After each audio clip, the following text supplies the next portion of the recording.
Game of Thrones season 1 episode 5.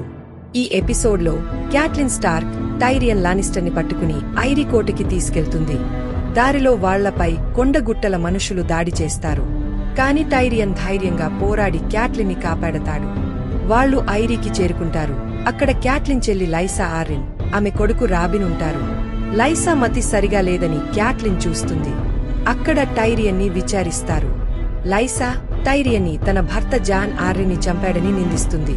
Tyrian యుద్ధం ద్వారా తన నిర్దోషిత్వాన్ని నిరూపించుకోవాలనుకుంటాడు.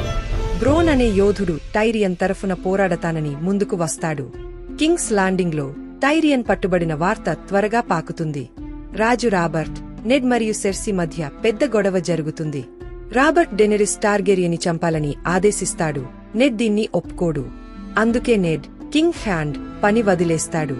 నెడ్ కింగ్స్ లాండింగ్ నుండి వింటర్ఫెల్ కి తిరిగి వెళ్లాలని అనుకుంటాడు.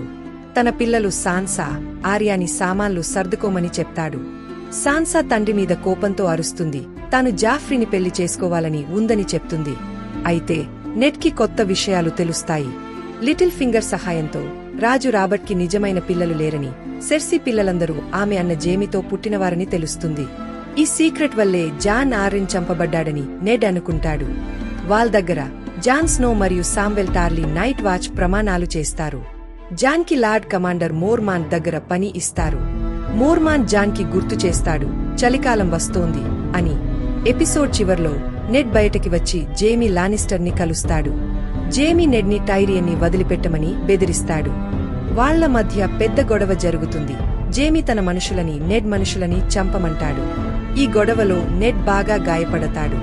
ఇలా ముగుస్తుంది the wolf and the lion episode. మన వెస్టరోస్ కథ ఎలా కొనసాగుతుందో వచ్చే భాగంలో చూద్దాం.